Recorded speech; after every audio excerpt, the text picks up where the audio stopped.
ওই বাঘ আল্লাহর ওলির মাজার ছেড়ে যায় না। এলাকার মানুষেরা পানি দেয়, এলাকার মানুষেরা খাদ্য দেয়, বাঘ খাওয়া দাওয়া করে না, পানি খায় না, খাদ্য খায় না। বাঘ কোন মানুষের ওপর আক্রমণ করে না। ওই বিরাট বড় জঙ্গলের বাঘ আল্লাহর যুবকেরা, আল্লাহর ওলি শাহ আলী রহমাতুল্লাহ আলাইহি বাঘের পিঠে চড়ে তিনি বেড়াতেন। রাতের বেলা সারা রাত ধরে আল্লাহ তাআলার ইবাদত বান্দেগি করতেন। জঙ্গলের ভিতরে গিয়ে আল্লাহ আল্লাহ আল্লাহ আল্লাহ নামে জিকির করতেন। গরিব অসহায় এতিমদের সাহায্য করতেন। আল্লাহর ওলি শাহ আলী রহমাতুল্লাহ আলাইহির নিজস্ব কোনো ঘর ছিল না, বিরাট জমি জায়গা সম্পত্তির মালিক তিনি ছিলেন না, কিন্তু আমার আল্লাহ রাব্বুল আলামিনকে তিনি ইবাদত বান্দেগি করার মাধ্যমে, নবীকে ভালোবাসার মাধ্যমে রাজি করিয়েছিলেন। আল্লাহর ওলি শাহ আলী রহমাতুল্লাহ আলাইহি তার ইন্তেকালে যখন সময় হয়ে গেল, এ দুনিয়া জমিন থেকে আল্লাহর ওলি শাহ আলী রহমাতুল্লাহ আলাইহি বিদায় নিলেন।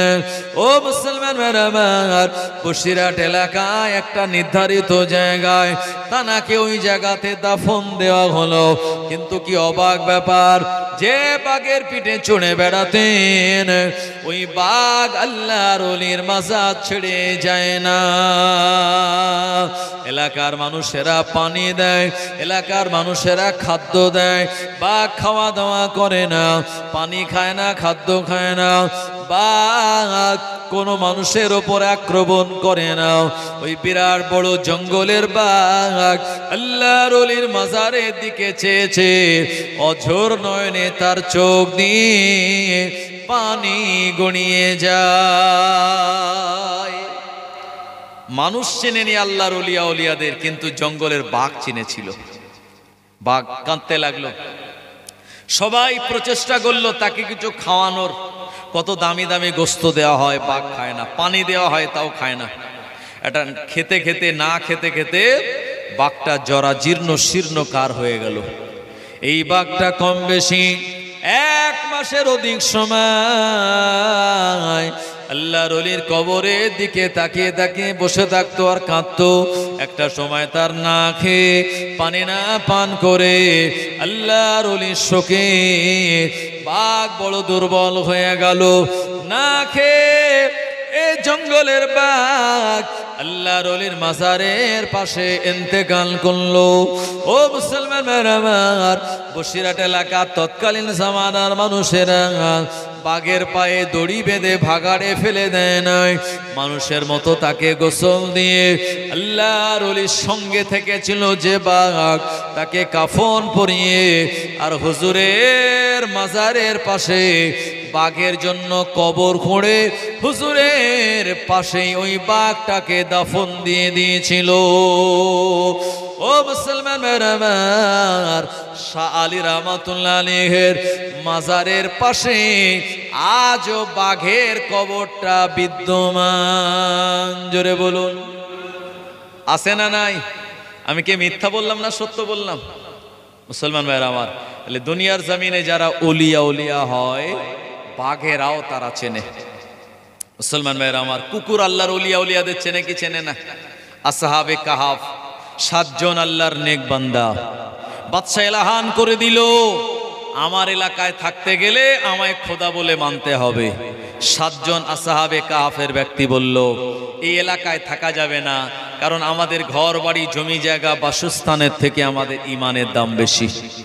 এলাকা ছেড়ে চলে গেল, পাহাড়ি এলাকায় চলে যাবে তারা।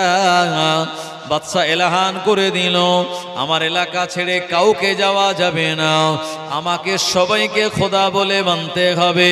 আল্লাহর 7 জন বান্দা ওই বাদশার কথাকে অ্যাভয়েড করে ঈমান বাঁচানোর জন্য তারা যখন বেরিয়ে পড়লো পাহাড়ি অঞ্চলের দিকে, এ সময় তাদের পিছনে পিছনে একটা কুকুর যেতে লাগলো।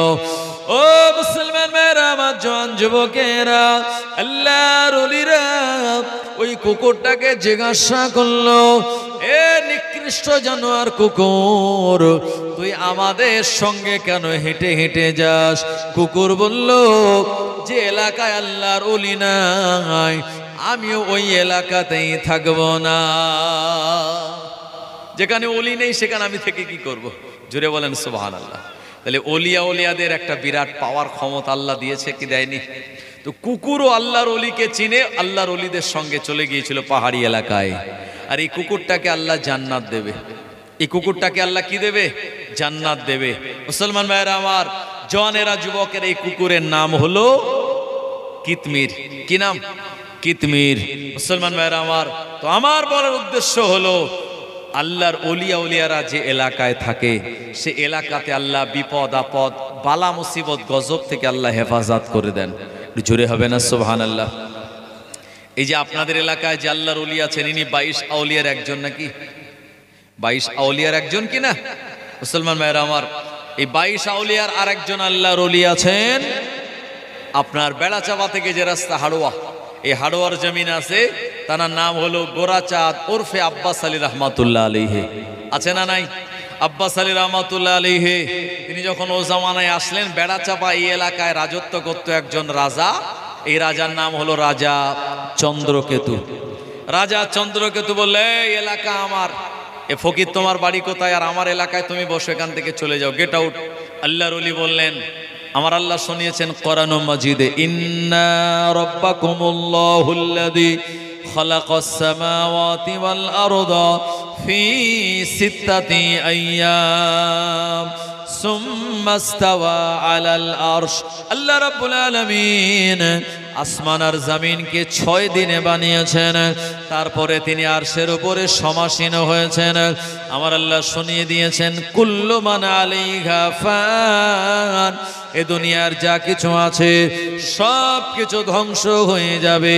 ওয়ায়াবকা ওয়াজহু রাব্বিকা জুল জালালি ওয়াল ইকরাম, কেবলমাত্র আল্লাহ রাব্বুল আলামিনের কুদরতি অস্তিত্ব বিরাজমান থাকবে। আল্লাহর ওলি আব্বাস আলী রহমাতুল্লাহ আলাইহি বললেন, না না না, এ জমিন আল্লাহর, এ জমিন ছেড়ে আমি অন্য কোনো জায়গায় যাব না। রাজা চন্দ্রকেতু যত প্রজা ছিল, যত সাগরে ছিল, বাবা আব্বাস আলী রহমাতুল্লাহ আলাইহির কাছে যান, হুজুর কালেমার দাওয়াত দেন, সুন্নাতের কথা বলেন, ভালো ভালো হাদিস ও কোরআনের কথা শোনেন। মানুষেরা তার কথা শুনে মুগ্ধ হয়ে ইমানের কালমা পড়ে মুসলমান হয়ে আল্লাহর ওলির হাতে হাত দিয়ে তারা ইমানের কালমা পড়ে নেন। জোরে বলুন সুবহানাল্লাহ। রাজা চন্দ্রকেতু দেখলো এই ব্যাপারটা তো ভালো নয়, যতদিন যায় আমার মুরিদের সংখ্যা তত কমে যায়, আমার প্রজার সংখ্যা তত কমে যায়, আর আব্বাস আলীর মুরিদার প্রজার সংখ্যা বেড়ে যায়। কি করা যায়? আল্লাহর ওলিকে অনেক হুমকি ধুমকি দিল। আল্লাহর ওলি কোনো হুমকি ধুমকিতে ভয় পেলেন না। আল্লাহর ওলি ওই এলাকাতেই রয়ে গেলেন। এ সময় রাজা চন্দ্রকেতু বলেছিল, এ আব্বাস আলী, তুমি যদি প্রকৃত পীর হও, তুমি যদি প্রকৃত আল্লাহর নেক বান্দা হও, আমি রাজা চন্দ্রকেতু আমার বাড়ির চারদিকে লোহার বেড়া রয়েছে, ওই লোহার বেড়ায় তুমি যদি চাপা ফুল ফুটিয়ে দিতে পারো, আমি তোমাকে আল্লাহর ওলি বলে মেনে নেব। আল্লাহর ওলি আব্বাস আলী রহমাতুল্লাহ আলাইহির চ্যালেঞ্জ গ্রহণ করলেন, বলে ঠিক আছে তাই হবে, আমি তোমার লোহার বেড়ায় চাপা ফুল ফুটিয়ে দেব। এখন এই রাজা ভাবছে লোহার গায়ে চাপা ফুল ফুটবে, তো অসম্ভব ব্যাপার, এ তো পারবেই না। আর জনগণ প্রজা যত ছিল, এলাকার লোক যারা ছিল, রাজা চন্দ্রকেতু সবাইকে ডাক দিল, বললা এদিকে আয়, আজকে ফকির সাহেবের সঙ্গে একটা চ্যালেঞ্জ করেছি, ওই চ্যালেঞ্জ সে গ্রহণ করেছে আর ও কাজটা করে দেখাতে পারবে না। ফকির যে ভণ্ড আমি এটা প্রমাণ করিয়ে দেখিয়ে দেব। কে বলছে? রাজা চন্দ্রকেতু। এদিকে বিরাট এলাকার লোকজনদেরকে হাজির করলো।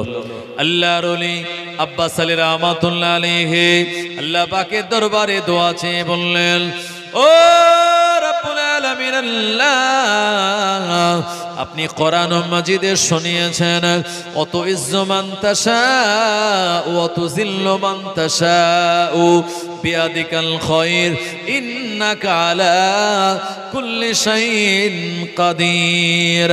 আল্লাহ আপনি যাকে ইচ্ছা তাকে সম্মান দেন, আল্লাহ আপনি যাকে ইচ্ছা তাকে বেইজ্জতি করেন। সব ক্ষমতার মালিক আল্লাহ আপনি।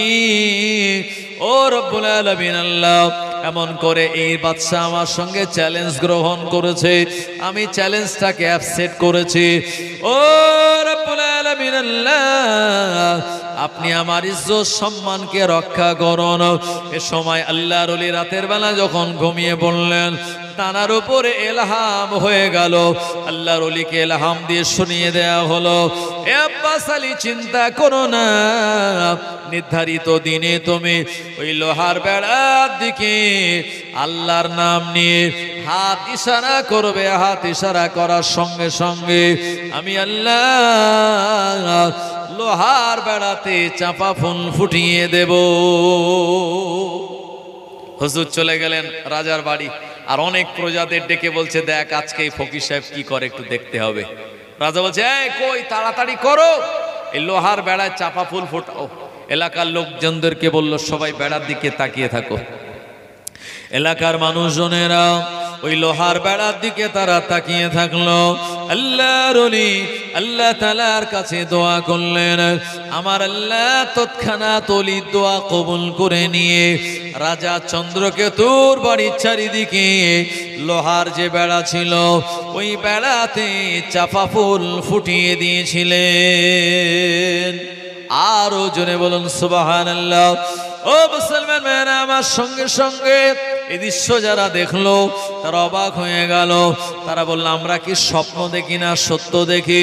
গায়ে চিমটি কেটে দেখলো, না না না, এ তো স্বপ্ন নয়, এ তো একেবারে সত্যি দেখি।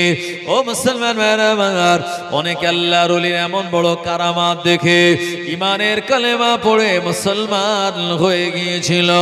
ও জানেরা, রাজা চন্দ্রকেতু সময় বলল, এ আব্বাস আলী, এ ফকির সাহেব, তুমি এত বড় জাদুকর, এটা আমার জানা ছিল না। তুমি হলে সব থেকে বড় জাদুকর, আমি এটা মেনে নিলাম। আল্লাহর ওলিকে জাদুকর বলার কারণে গোরা চাদর ফে আব্বাস আলী রাহমাতুল্লাহ আলাইহির মনটা খারাপ হয়ে গেল। এত বড় তহমত দিল জাদুকর বলে, আল্লাহর ওলির মনে বড় কষ্ট লাগলো। আর জালালি মেজাজে যখন আল্লাহর ওলি আব্বাস আলী রাহমাতুল্লাহ আলাইহি ওই রাজা চন্দ্রকেতুর বাড়ির দিকে নজর করলো, হুজুরের জালালি মেজাজে ওই রাজা চন্দ্রকেতুর বাড়িটাকে আমার আল্লাহ মাটির তলায় ধসিয়ে দিয়েছিলেন। এর জোরে হবে না? নারে তাকবীর। আমি কি ঠিক বললাম না ভুল বললাম? আজও আসে না নাই? বেড়ার গায়ে চাপা ফুল ফুটেছিল বলে জায়গাটার নাম সেই দিন হয়ে গেল বেড়া চাপা। আর সেই রাজা চন্দ্রকেতু তার বাড়ির ওই ওপরের অংশ আজও মাটির ওপরে আছে, আর পুরো জমিনের তলায় আল্লাহ এই বাদশার বাড়িটাকে আল্লাহ মাটির তলায় ধসিয়ে দিয়েছিল। সুতরাং ওলিয়া উলিয়াদের সঙ্গে যারা গাদ্দারি করে আল্লাহ পাক তাদেরকে ছেড়ে দেবে না। কথা ঠিক না বে ঠিক? আল্লাহ পাকের নবী শুনিয়েছেন, যারা ওলিয়া উলিয়াদের সঙ্গে দুশ্মনী করে তারা আল্লাহর সঙ্গে যুদ্ধ করার জন্য তারা যেন রেডি থাকে। আল্লাহু আকবার। আল্লাহর সঙ্গে যুদ্ধ করে কি যাতাই ব্যাপার? আমরা এই ঠুনকো আল্লাহর বান্দা দুর্বল, আমরা কি পারবো? সুতরাং আল্লাহর ওলিয়া উলিয়াদের মহাব্বত করা এটা আমাদের ইমানি দায়িত্ব। জওয়ানেরা, যুবকেরা, আমরা যে পীরের মরিদ ফুরফুরা শরীফের ন হুজুরকে আল্লাহ বিরাট বড় ওলি বানিয়েছিলেন, তানারা কথা আমি আলোচনা করব নাকি ছেড়ে দেব? অসুবিধা হচ্ছে নাকি আপনাদের? একটু প্রাণ খুলে মহাব্বতে দরুদ শরীফ পড়ুন, তারপরে আমি আলোচনা রাখবো ইনশাআল্লাহ। দরুদ শরীফ। আল্লাহুম্মা সাল্লি আলা সাইয়্যিদিনা ওয়া আলা আলি সাইয়্যিদিনা।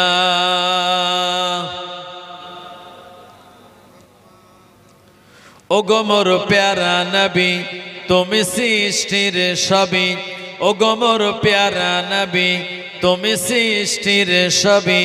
তুমি রসূল খোদা শাহিদো জাহান, তুমি রসূল খোদা শাহিদো জাহান, তুমি আমার ঈমান আমার দ্বীন আমার জান, আমার ঈমান আমার দ্বীন আমার জান। ভালো যে বাসো তুমি দিদারে পাবে তুমি, হাসরে পাবে তুমি, ভালো যে বাসো তুমি। তোমারই ভালোবাসা মোমেনের ঈমান, তোমারই ভালোবাসা মোমেনের ঈমান, তুমি আমার ঈমান আমার দ্বীন আমার জান, আমার ঈমান আমার দ্বীন আমার জান। ও গো মোর প্যারা নবী তুমি সৃষ্টির সবে, তুমি রসূল খোদা শাহিদো জাহান, তুমি রসূল খোদা শাহিদো জাহান, তুমি আমার ঈমান আমার দ্বীন আমার জান, আমার ঈমান আমার দ্বীন আমার জান। আল্লাহুম্মা সাল্লি আলা সাইয়্যিদিনা ওয়া আলা আলি সাইয়্যিদিনা। ও জনেরা যুবকেরা, ফুরফুরা শরীফের হুজুর রহমাতুল্লাহ আলাইহিকে আমার আল্লাহ বড় মর্যাদাপূর্ণ ওলি বানিয়েছিলেন। হুজুর রহমাতুল্লাহ আলাইহি দাদা হুজুরের দরবারে দাঁড়িয়ে দাঁড়িয়ে আল্লাহ নবীর শানে তিনি নাত পড়তেন। কি পড়তেন? নাত পড়তেন। আমরা যে পড়ি না, বালাগাল উলা বিকামালিহি কাশাফাদ দুজা বিজামালিহি হাসনাতু জামিউ খিসালিহি। এই তিন লাইন কে লিখেছে জানেন? শেখ সাদি রহমাতুল্লাহ আলাইহি নবী পাকের প্রশংসায় কবিতা লিখেছেন। 3 লাইন, বালাগাল উলা বিকামালিহি কাশাফাদ দুজা বিজামালিহি হাসনাতু জামিউ খিসালিহি। এই 3 লাইন লিখেছেন। আর 4র্থ লাইন কি হবে ওটা ওনার আর ব্রেনে আসছে না। একটা কবিতা মিনিমাম তো 4 লাইন হওয়া দরকার, উনি লিখতে পেরেছেন 3 লাইন। এরপরে চিন্তা করছে শেখ সাদি রহমাতুল্লাহ আলাইহি যে আমি 4র্থ লাইনে কি লিখব। উনি এই চিন্তা করতে করতে রাতের বেলা ঘুমিয়ে পড়লেন। ওই রাতের বেলা দিন দুনিয়ার বাদশাহ আখিরি জামানার নবী, দিন দুনিয়ার বাদশাহ মুহাম্মদুর রাসূলুল্লাহ সাল্লাল্লাহু আলাইহি ওয়াসাল্লাম শেখ সাদি রহমাতুল্লাহ আলাইহিকে বললেন, এ বাবা শেখ সাদি, তুমি তোমার কবিতার 4র্থ লাইন করে দাও, সাল্লু আলাইহি ওয়া আলিহি। জোরে বলুন। আহা, এই যে আমরা কবিতা পড়ি এটা হলো নবীর শানে কবিতা। এই 3 লাইন লিখেছে শেখ সাদি, আর 4র্থ লাইনটা বিশ্ব নবীর বলে দেওয়া। সুবহানাল্লাহ, কত দামি এটা, বুঝতে পারছেন বাবু?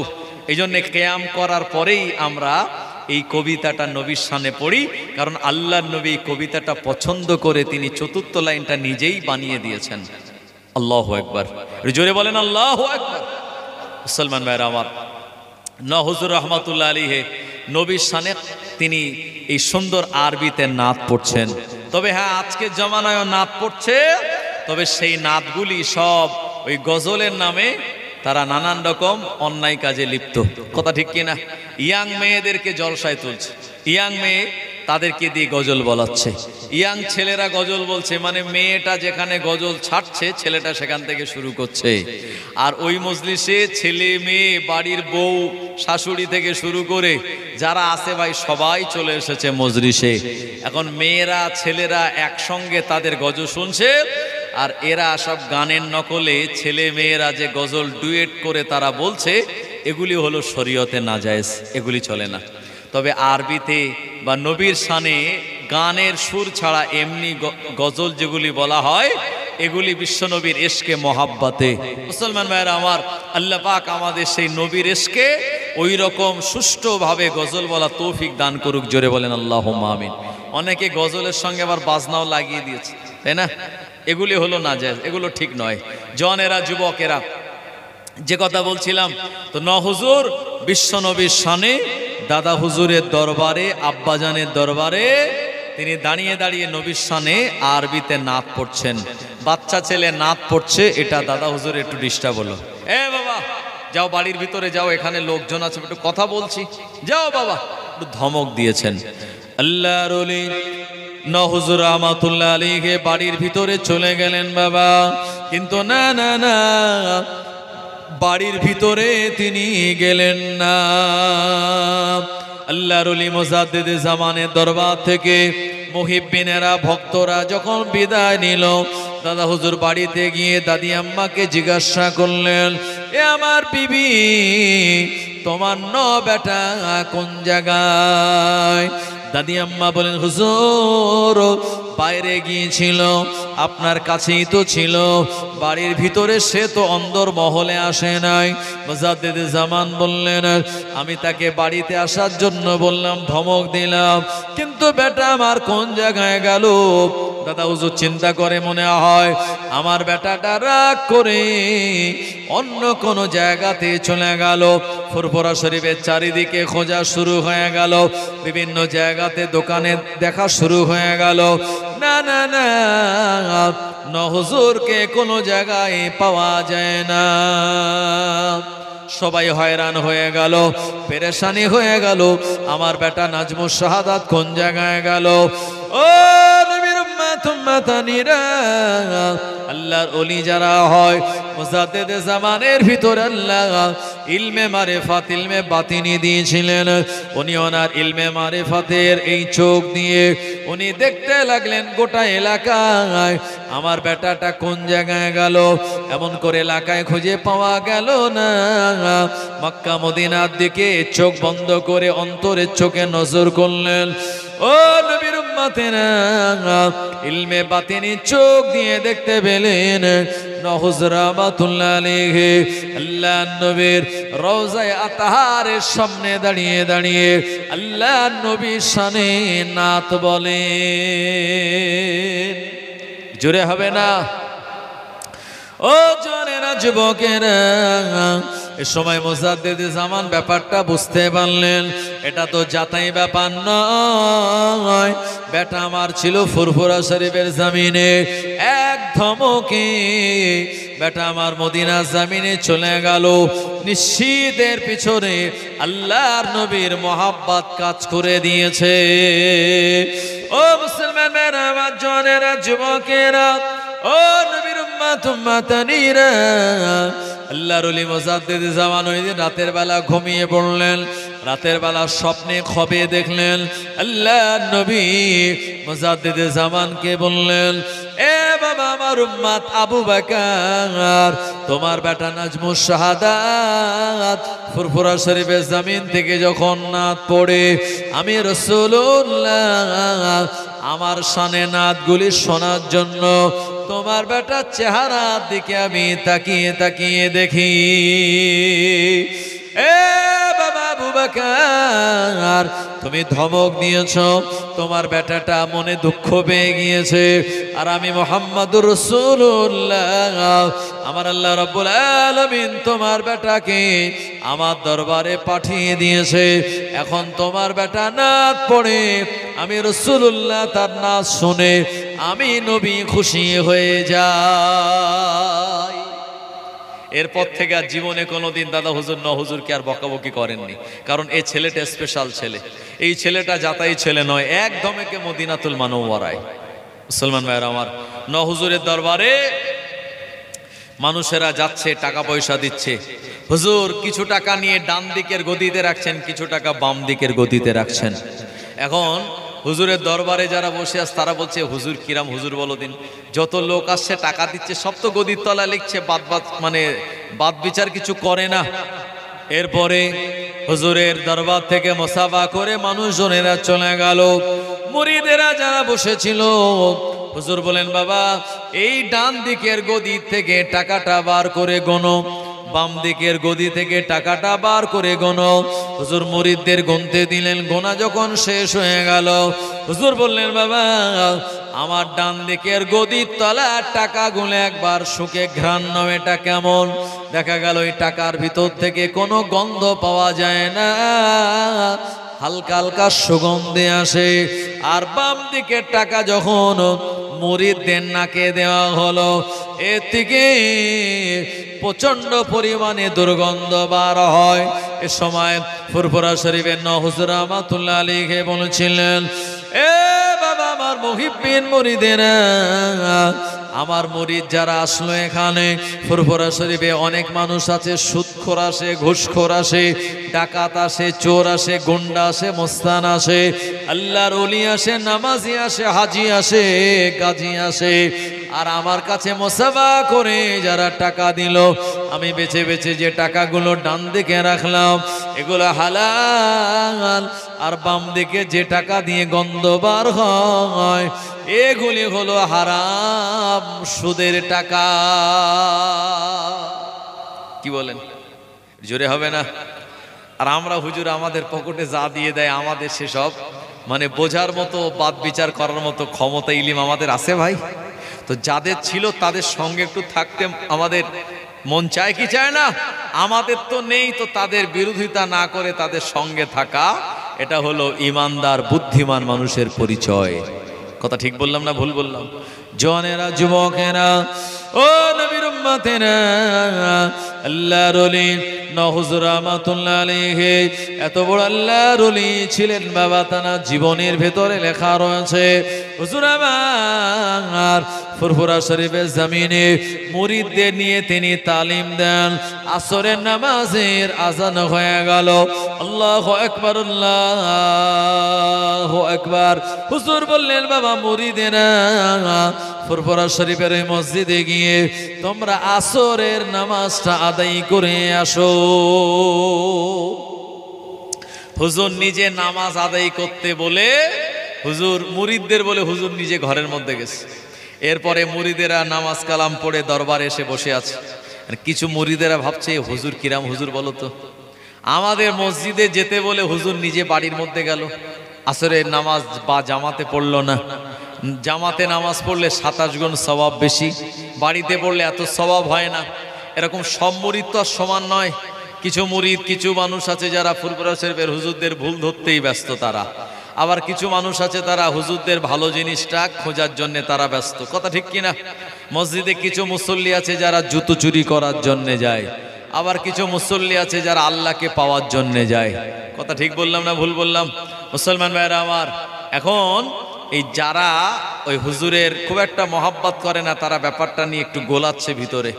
আল্লাহর ওলি হুজুর রহমাতুল্লাহ আলাইহি তিনি যখন ঘর থেকে বার হলেন, হুজুর বললেন, বাবা তোমরা মনে করছো আমি নাজমুস শাহাদাত তোমাদের মসজিদে পাঠিয়ে দিয়ে আমি আসরের নামাজটা বাড়িতে পড়ে নিলাম। এ আমার মুহিব্বিন গণেরা শুনে রাখো, আমি নাজমুস শাহাদাত আমি ফুরফুরা শরীফের জমিনে নয়, আমি এমন করে মদিনাতুল মুনাওয়ারায় আসরের নামাজ আদায় করে আমি আবার ফুরফুরা শরীফের জমিনে চলে এসেছি। জোরে হবে না? মুরিদরা অবাক হয়ে গেল যে আমরা কথাটা মনে মনে ভাবছি, হুজুর বুঝতে পারলো কি করে? জওয়ানেরা, যুবকেরা, ও নবীর উম্মতেরা, হুজুরের অনেক জিন মুরিদ ছিল। ওই ঘরে হুজুর আলাদা একটা হুজরার ভিতরে যেতেন, ওখানে সামনে কোনো লোক নাই, জন নাই। হুজুর রহমাতুল্লাহ আলাইহি হাত নেড়ে নেড়ে জিনেদের কাছে তিনি ওয়াজ নসিহত করতেন। হুজুরের জীবনীটা আপনি পড়ে দেখুন, তার জীবনীটা আজও মার্কেটে পাওয়া যায়। আল্লাহর ওলি হুজুর রহমাতুল্লাহ আলাইহি এ দুনিয়া জমিন থেকে যখন বিদায় নিলেন রাত 2:30টার সময়, হুজুর যে ঘরে থাকতেন ওই ঘড়িটার সঙ্গেও হুজুরের একটা মহাব্বত ছিল। মুসলমান ভাইরা আমার, হুজুর যখন ইন্তেকাল করলেন রাত 2:30টার সময়, ঘড়িটা ওই জায়গাতে সঙ্গে সঙ্গে কাঁটা গলি দাঁড়িয়ে গেল। হুজুরের ছেলে, বর্তমানে ছোট ছেলে, আজও বেঁচে রয়েছে। ও মুসলমান মেরামার, তানার ঘরেতে ওই ঘড়িটা সংরক্ষণ করা রয়েছে। ওই ঘড়িটা দ্বিতীয়বার চেষ্টা করে আর রিপেয়ারিং করে সারানো যায় নাই। ওই ঘড়িটার কাঁটা আড়াইটার জায়গা গিয়ে আজও দাঁড়িয়ে রয়েছে। আছে না নাই? জীবনীতে সেই ঘড়িটার ছবিও দেওয়া রয়েছে। মুসলমান ভাইরা আমার, ছোট হুজুর যখন ইন্তেকাল করলেন, ছোট হুজুরের বাড়ির সামনে যে বিরাট বড় পুকুর, এই পুকুরে কিছু মাছ ছিল। হুজুর 21শে আশ্বিন ইন্তেকাল করলেন। হুজুর জলসা থেকে যখন বাড়ি আসতেন, কিছু তাবারও কিছু খাদ্য খোরাক ওই মাছেদের দিতেন। আল্লাহর ওলি ছোট হুজুর রাহমাতুল্লাহ আলাইহি দুনিয়া জমিন থেকে যেদিন বিদায় নিলেন বাবা, ওই দিন হুজুরের মহাব্বতের ভালোবাসার মাছগুলি এরাও ঘাটের কাছে এসে লাপাতে লাপাতে মারা গিয়েছিল। সেই মাছগুলিকে খায়নি মানুষেরা, তারা আওলাদেরা না খেয়ে বরঞ্চ মাছগুলিকে তুলে একটা জায়গায় দাফন দিয়ে দিয়েছিল। মরা মাছ খাওয়া জায়েজ আছে না নাই? আছে। দুটো জিনিস মরা খাওয়া যায়, একটা হলো মাছ আর একটা হলো পঙ্গপাল টিডি। পঙ্গপাল আমাদের রুচিতে হয় না, তাই আমরা খাই না, আমরা শুধু মরা মাছ খাই, কিন্তু মরা অন্য কোনো জিনিস খাওয়া শরীয়তে হারাম। মুসলমান ভাইরা আমার, ও জওয়ানেরা, যুবকেরা, এ দুনিয়ার জমিনে যারা আল্লাহ তাআলার নেক বান্দা হয়, আমার আল্লাহ পাক তানাদের দিয়ে এমন কিছু কারামাত জাহির করে দেয়, মানুষেরা তানাদের কারামাত দেখে তানাদের কাছে হাতে হাত দিয়ে ইমানের কালেমা পড়ে মুসলমান হয়ে তানাদের সাদিন্য লাভ করে পরবর্তীতেও তানারা আল্লাহ নেক বান্দা হয়ে যান। আল্লাহুম্মা সাল্লি আলা সাইয়্যিদিনা ওয়া আলা আলি সাইয়্যিদিনা।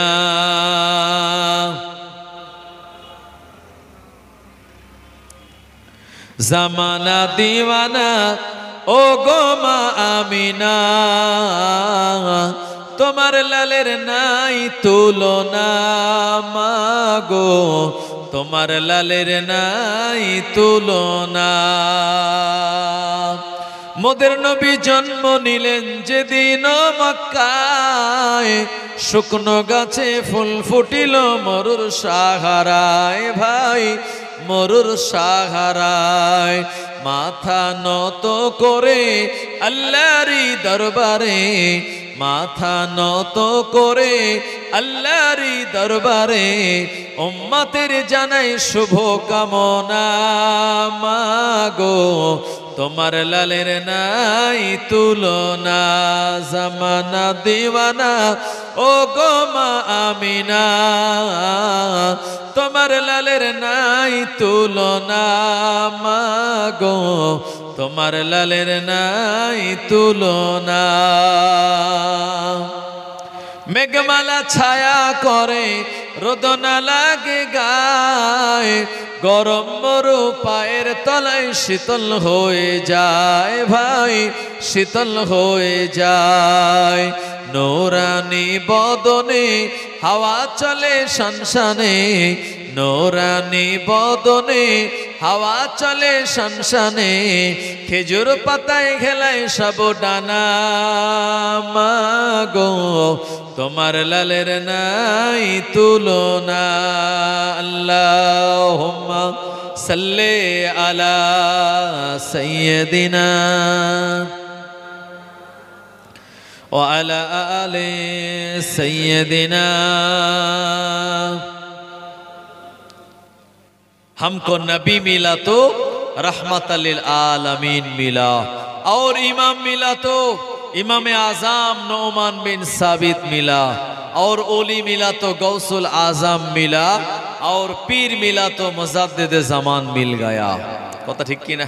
ये तो दुनिया है, यहाँ नेक कम करोगे तो सवाब पाओगे, और गुनाह करोगे तो अज़ाब पाओगे।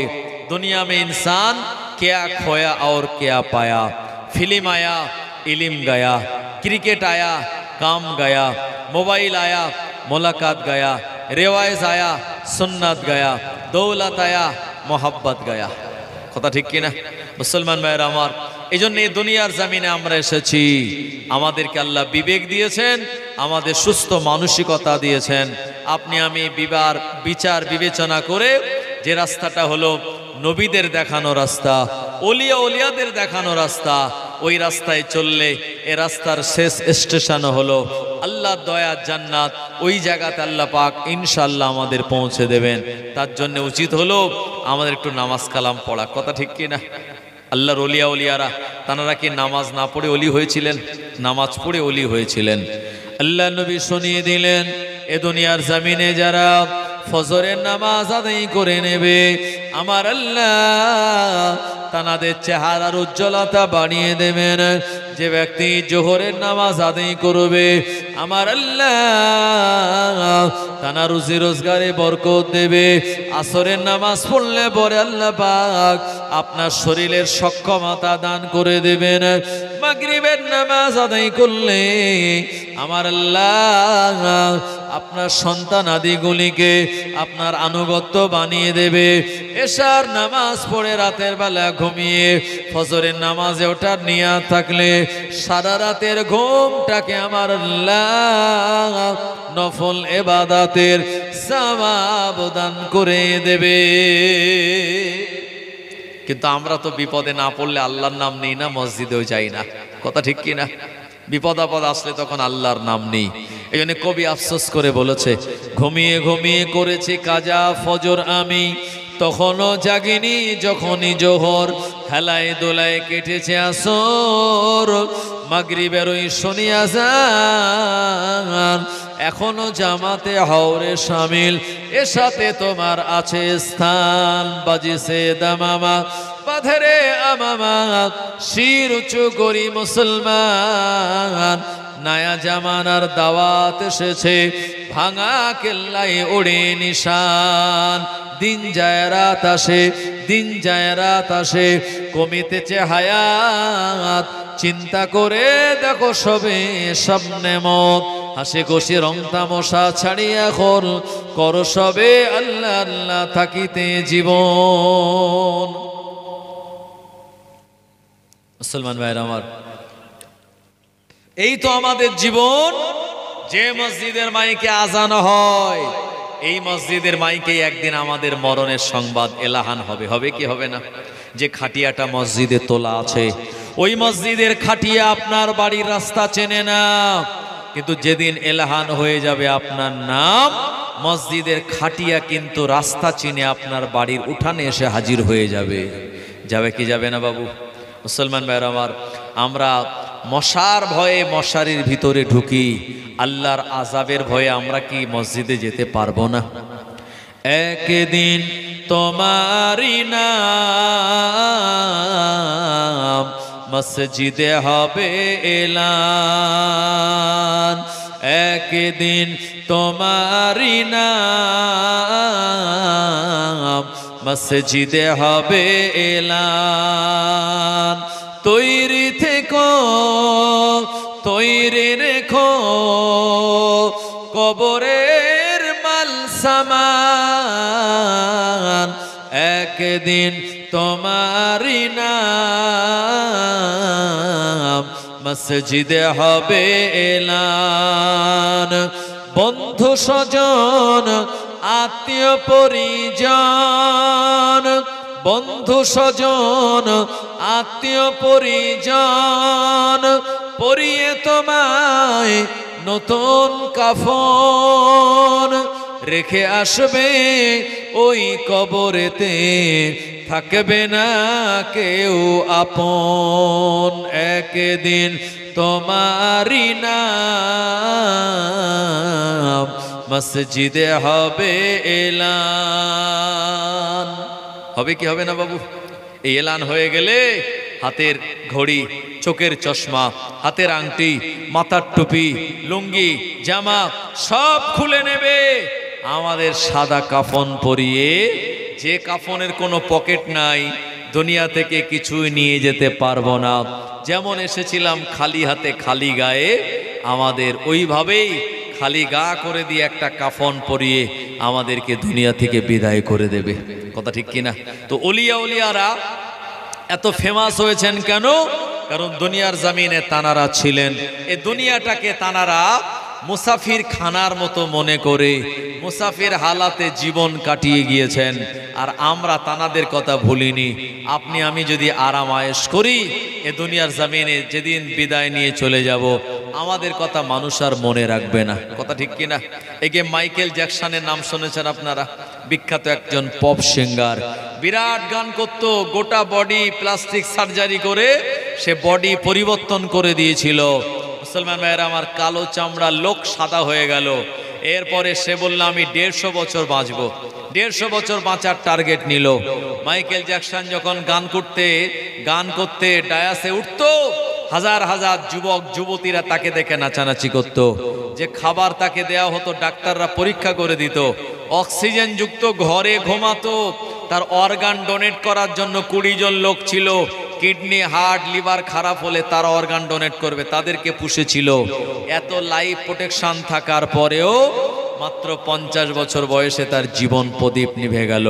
তার মানে প্রমাণ হলো এটা, আল্লাহ আমাদের যতটুকু হায়াত দিয়েছেন, এই সময় যখন চলে আসবে বাবু, দুনিয়ার কোনো বাহানা চলবে না, আমাদের দুনিয়া থেকে বিদায় নিতে হবে। হবে কি হবে না? সুতরাং যাওয়ার আগে আমরা যদি একটু সম্বল আমরা এখান থেকে গুছিয়ে যাই, আল্লাহ পাক আমাদের জন্য কবরটাকে জান্নাতের টুকরা বানিয়ে দেবেন। একটু জোরে বলেন আল্লাহুম্মা আমিন, একটু জোরে বলেন আল্লাহুম্মা আমিন। কুতুব ভাই শেষ করে দেয় নাকি আলোচনা? হ্যাঁ, ঠান্ডার রাত, আর বেশি আলোচনা করে লাভ নেই বাবু। কথা ঠিক কিনা? আলোচনা শেষ করি ইনশাআল্লাহ। ভাই ও বাবা জীবনেরা, একটু দরুদ শরীফ পড়ি, তারপরে ইনশাআল্লাহ আমরা সালাতুস সালাম পড়বো। আল্লাহুম্মা সাল্লি আলা সাইয়্যিদিনা ওয়া আলা আলি সাইয়্যিদিনা ইয়া নবী মুহাম্মদ, ইয়া রাসূল মুহাম্মদ, তুমি মোর শাফায়াত, তুমি মোর শাফায়াত। ইয়া নবী মুহাম্মদ, ইয়া রাসূল মুহাম্মদ, তুমি মোর শাফায়াত, তুমি মোর শাফায়াত। কোরআন দেখ 101, আল কোরআনে নবীর নাম দুটি কম, আল্লাহর নাম 99 গিয়ে থাম। কোরআন দেখ 101, আল কোরআনে নবীর নাম দুটি কম, আল্লাহর নাম 99 গিয়ে থাম। কুসুমবিহীন দেখো ডিম, এর পাবে না কোনো স্বাদ, তুমি মোর শাফায়াত, তুমি মোর শাফায়াত। ইয়া নবী মুহাম্মদ, ইয়া রাসূল মুহাম্মদ, তুমি মোর শাফায়াত, তুমি মোর শাফায়াত। আল্লাহুম্মা সাল্লি আলা মাওলানা মুহাম্মদ ওয়া আলা আলি সাইয়্যিদিনা। ইয়া নবী সালাম আলাইকা, ইয়া রাসূল সালামুন আলাইকা, ইয়া হাবিব সালামুন আলাইকা, সালাওয়াতুল্লাহ আলাইকা। জিবরাইল দিলেন যে আওয়াজ, খুলে দাও আসমানের দুয়ার, এসেছেন নবীদের সরদার, করিতে আল্লাহর দিদার। ইয়া নবী সালামুন আলাইকা, ইয়া রাসূল সালামুন আলাইকা, ইয়া হাবিব সালামুন আলাইকা, সালাওয়াতুল্লাহ আলাইকা। নবী না হয়ে দুনিয়ায়, না হয়ে ফেরেশতা খোদার, হয়েছি উম্মত তোমার, তার তরে শুকর হাজার বার। ইয়া নবী সালামুন আলাইকা, ইয়া রাসূল সালামুন আলাইকা, ইয়া হাবিব সালামুন আলাইকা। নবীজির আব্বা আব্দুল্লাহ, নবীজির আম্মা আমিনা, নবীজির দাইমা হালিমা,